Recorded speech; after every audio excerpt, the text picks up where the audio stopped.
होणार विधानसभा निवडणुकांपूर्वी राष्ट्रवादी काँग्रेस शरदचंद्र पवार पक्षाकडून उमेदवारीसाठी अनिल सावंत आणि भगीरथ भालके इच्छुक होते. मात्र भालके यांना खासदार प्रणिती शिंदे यांनी थेट दिल्लीला काँग्रेसची उमेदवारी मिळवून दिली होती. मात्र महाविकास आघाडीमधील गोंधळ रोखण्यात खासदार शिंदे यांच्यासह राष्ट्रवादी काँग्रेस शरदचंद्र पवार पक्षाचे नेते अपयशी ठरल्यानं राज्यात दोस्ती आणि पंढरपुरात कुस्ती असं चित्र विधानसभा निवडणुकीमध्ये दिसून आलंय. पंढरपूर मंगळवेढा विधानसभा निवडणुकीमध्ये भगीरथ भालके यांनी काँग्रेसकडून तर अनिल सावंत यांनी राष्ट्रवादी काँग्रेस शरदचंद्र पवार पक्षाकडून निवडणूक लढवली होती.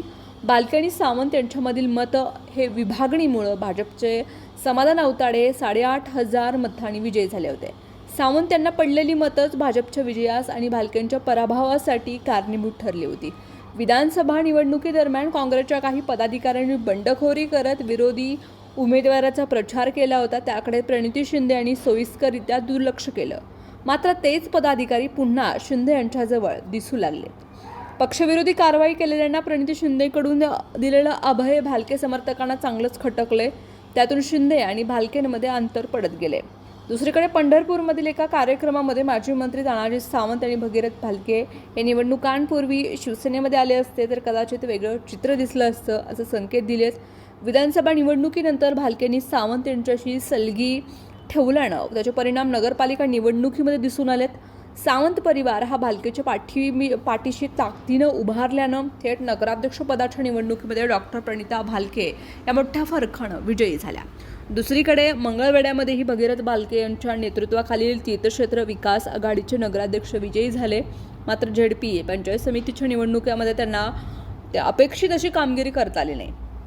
विधानसभा निवडणुकीला आणखी 3.5 वर्षाचा अवकाश आहे, पण सरकार दरबारी कामं होत नसल्यानं काही कार्यकर्त्यांनी सोडचिठ्ठी दिली आहे. त्यामुळे सत्तेसोबत जाण्याची कार्यकर्त्यांनी भूमिका घेतल्यानं भगीरथ भालके हे शिवसेनेत प्रवेश करण्याची शक्यता वर्तवली जाते.